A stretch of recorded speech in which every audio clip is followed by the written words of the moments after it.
So, introduce yourself to the people, brother. Bozo, I'm from PN Gang, aka Emiliano, Fat First artist, Peep CNT artist, salute. That's right. So, it's gonna be a grimy interview. It's not gonna be like the rest of your other ones. But let's just get into it. So, when you came home, what made you want to continue rapping?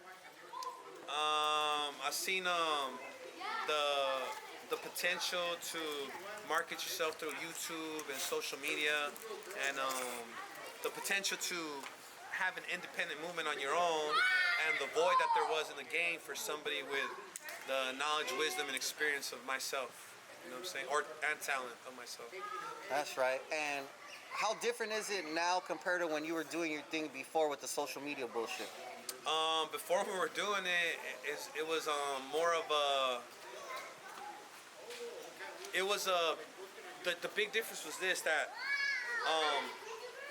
there wasn't too many of us doing it at the time, to where we were traveling and going state to state, and a lot of us didn't have the exposure like that. So when you were affiliated to a label such as, like, let's say for instance I was affiliated with HiPower, it really put you out there, you know what I'm saying? Like it really put you almost, I don't want to say a pedestal, but it did give you an advantage to a lot of upcoming artists that were struggling, because nobody had the ability to get that exposure that we were getting through Capone's traveling and all that shit. He was letting us open up for him, so it was a lot more love. People gravitated more to the music because there was such a lack of it, you know what I mean? It was like, for instance, the best way I could put it to is like everybody was a dope fiend and nobody had the dope, you know what I'm saying? So we were the dope and everybody was just running to it, you know what I mean? So now there's just it's saturated because there's so many people doing it, you know what I mean? Right. So there's less value to it. All the people doing it have depreciated from the value of the music that's being out there, because now you're just another freckle on the face, you know what I'm saying? So why didn't you sign with HiPower or whatever when you got out? I gravitated towards HiPower initially because of the bond and relationship I had with Capone and Mr. Criminal. So based on our past relationships and experiences, I thought it would be back to business, you know what I'm saying? The ball would get rolling. But what I failed to realize was that the state of ChicanoRap had put certain people in a real desperate and negative place in their life, you feel what I'm saying? So it just took me a few weeks to see the moves that were going on, and the unappreciation of artists and the opportunist ways of them. So when I saw that shit going on, I was just like, there's no money to be made here. If anything, I'm just gonna get exploited. And I just I did my own thing. So do you got any pending issues with the CEO of that label, or? I'm gonna slap the shit out of him when I see him. That's the pending issue right now.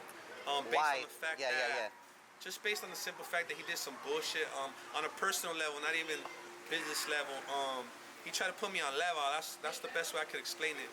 But in a music sense, putting somebody on leva is like blackballing them from production studios and fucking with certain artists because they're affiliated to his label. So nobody puts me on leva, especially somebody I could beat the shit out of, you know what I'm saying? All right, fair enough.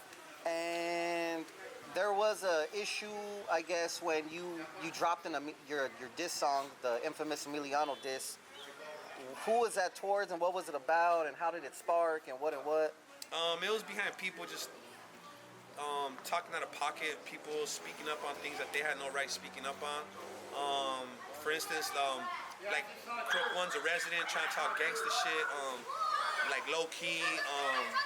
ChinoGrande, a Christian, trying to bang and shit all of a sudden. And then you had artists like Capone that just try to play me for a sucker. So I believe in you speak up when you have the ability to act on things, and I'm willing to act on all that shit. So I spoke up on it, you know what I mean?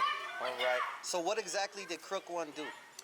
Kruk1 was talking shit about, like, basically he was talking down on ChicanoRap, you know what I'm saying? And I had a lot of I still have a lot of respect for a lot of artists that paved the way, you know what I'm saying, and did a good job and are from respectable hoods that make this shit happen, that started this ChicanoRap shit. That's right. And how exactly did that shit unfold with ChinoGrande? I reached out to ChinoGrande, and I tried to have a conversation with him about basically like him making my area look bad. I'm a Southeast Los Angeles gang member, so I represent my area and I represent it thoroughly. You know what I'm saying? What I mean by that is that I try to give the best example of my culture and the way of our upbringing in my area. And he has a bigger platform than me due to longevity in the game. So when I saw like somebody that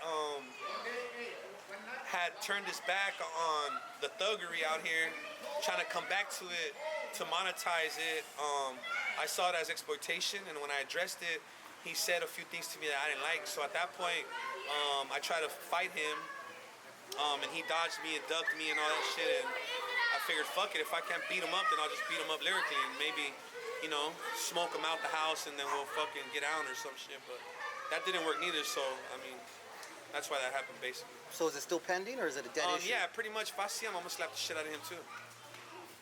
All right. Let's move on. They're gonna think I'm fucking baiting for beef. Well, fuck it. Is there any other pending issues with there's no pending issues. Nah, with anyone else? It's all love. You know, I'm proud of the homies right now what they're doing. I think that at this point, like, you know, we've made a lot of progress, like in the last 12 months. You know, a lot of homies are getting on. A lot of homies are dropping like quality music. You know what I mean? Like, that's right. Music that you can really be proud of and say like, that's my people doing that shit. You feel me? And the combining of like artists that are out here in LA, like black artists, for example, collabing with a lot of the homies, I think is dope. Also because it just how do you say it? Like it stamps the fact that we have talent out here. You know what I mean? The homies that are being able to network with known artists out of Los Angeles that are black is because they're talented. You know what I'm saying? So you know, the homies are making progress, and I think it's dope. You know what I mean? I know there's a lot of talk of like lack of unity and all that shit. I mean, at a certain point, too much unity is gonna look gay as fuck. You know what I'm saying? So if people want to hold hands and kumbaya, that's their thing. I don't do that shit. I don't know. I gotta agree with everything you do. I just gotta respect it. So if you give me my respect, I'm gonna give it to you back. So with that being said, like I'm just proud of the homies and the progress that they. That's fucking right. That's tight. So beyond all the bullshit, how did you link with fam first, and what did you maybe favor with what they were offering or whatever over other potential labels that you could have signed with or that were maybe looking into you or whatever? The thing with Fam First just happened overnight. I was at the movies with my daughters and my little boy, my little girl, my old lady, and I got a DM from a label, and basically my thing was this, like I don't want to talk over social media, like let's meet up. When I met with him, he was the only person that I've ever met in my whole time doing this music shit that really had all his fucking T's crossed and all his I's dotted. You know what I'm saying? Like he really, when I mean him, I mean Steve, the homie Steve, that owns the label Fam First, the CEO. He was on his shit as far as business-wise. Like he was really set up to do it. And when he offered me a deal, it wasn't a record deal; it was a partnership. It was an opportunity to become a partner of something bigger than just a record deal. Meaning that I'm not just an artist. I'm an A&R. I'm an artist. I'm also fucking promoter, multiple things to the label. You know what I'm saying? So it gives me longevity in the game, and it gives me the opportunity to do much more. And not only that, like he believed in my talent to the point where he puts his money where his mouth is. You know what I'm saying? And we're not afraid to push boundaries. We're not afraid of people's criticism. You know, the best way I could put it to you is like, you know, you pull up to a fight with a gun and the rest of the fucking whole crowd has butter knives, you know? Like we're fully loaded and stocked with everything we need. And lastly, he was a family man, you know? He wanted to feed his little girl and take care of his lady and represent his neighborhood, his roots to the best of his ability. And he has history in the streets the same way I do and has the same values that I do. So with that being said, it was just a matter of like fucking no-brainer. Yeah, just it was a no-brainer, dog. It's all love, and I'm happy as fuck where I'm at in the position I'm in. I wouldn't have the success I have right now without him. You know what I'm saying? So shout out to the boy. That's right. So what's your opinion of the state of the little racket we're in? You know what I mean? I don't want to call it ChicanoRap. I don't want to call it underground hip-hop. Just our scene. Because there's levels to the bullshit, but our scene is our scene. You know I think we're at a point right now where we do have to like, I hate to say it because it sounds ugly, but we do have to kill ChicanoRap. Like that genre, I've been one of the main ones like pushing that. We got to be proud of it and all that shit. And what I've come to realize is that it has such a bad reputation, dog, that we're never going to be able to shake it. It's like it's like you meet a beautiful bitch on the block, right? And she looks good in your car, she looks good next to you, and she even still got tight pussy. But when you go home and meet her family, she has 5 different kids from 5 different motherfuckers in the hood. Like, she might have changed her life, and right now she might be walking with the Lord and have a good job and stop fucking around partying. But the bitch's history is never gonna. You gotta face the fucking history every time you come home. There's a fucking Asian, black, Mexican, Armenian, fucking Guatemalan kid in the living room. So you're fucked. So that's the situation that we're in with ChicanoRap. Like, it just has too much of a bad history.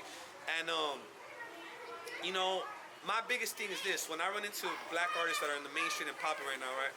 The first thing they tell me is this: we fuck with your people. What we don't fuck with is people that don't have talent. You know what I'm saying? And in the past, there hasn't been that talent stepped up to the table. So we're happy that you guys are stepping up, and we're happy that you guys are here. You know what I'm saying? So with that being said, it's like, I mean, we really do gotta kill the ChicanoRap stigma. We can never forget it. I mean, salute to all the homies that did it well. You know what I'm saying? But at this point, like, evolution is mandatory. It is what it is, dog. Like, we can't fight it. If you continue to fight it, you're just gonna drown with it out of pure stubbornness.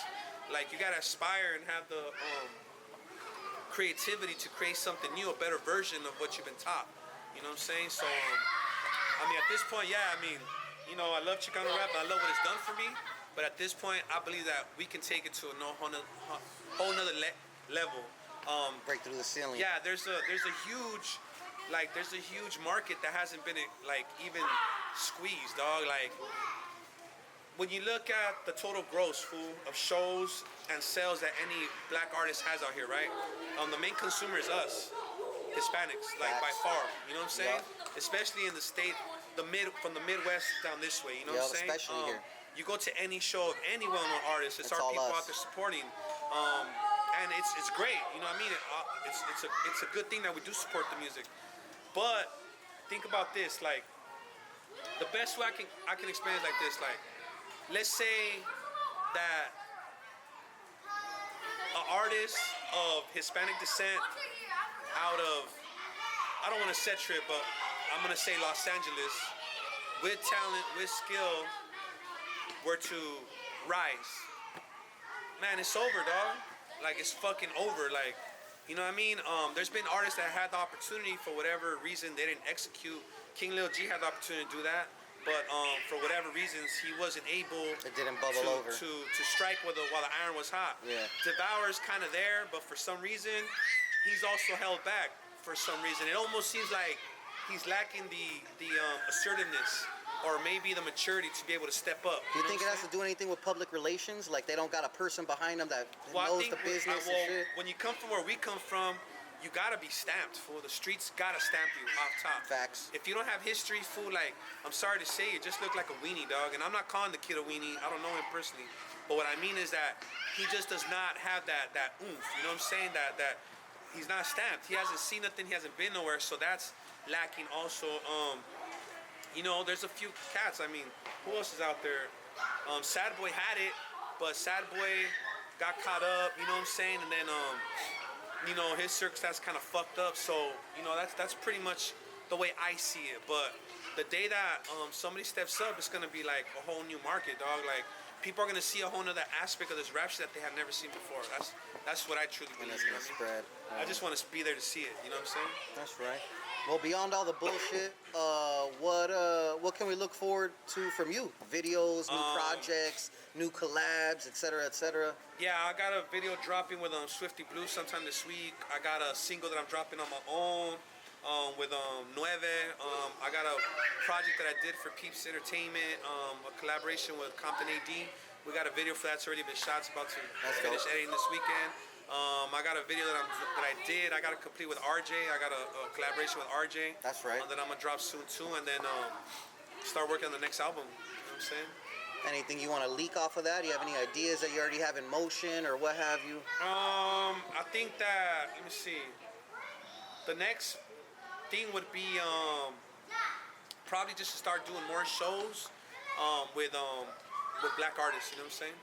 Like, opposed to like just doing the typical, the only Chicano rap thing. Like, I'm trying to break boundaries, and I'm trying to make myself a familiar face in the circle. You know what I'm saying? Because every time I'm around, I get nothing but love. So I just want to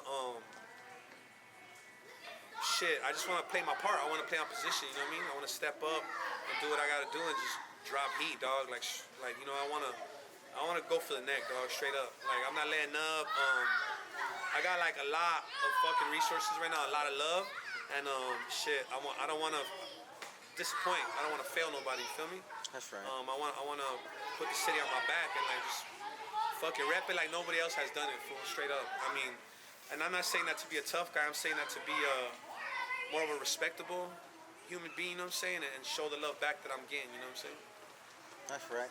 Is there anything else you want to say to the general public that could potentially be watching this fucking video? Tap in, Fan First Empire, Peep CNT. We're really coming hard this year, and I'm not just saying that because a lot of corny motherfuckers just say that because they think that's what you say. Like I'm gonna show you, like for real, for real. And shout out to all the homies on the grind, man. And shout out to Los Angeles as one, Southern California, the whole Cali, the homies upstate, fucking everybody on the grind really pushing it. You know what I mean? Shout out, man. I love you guys.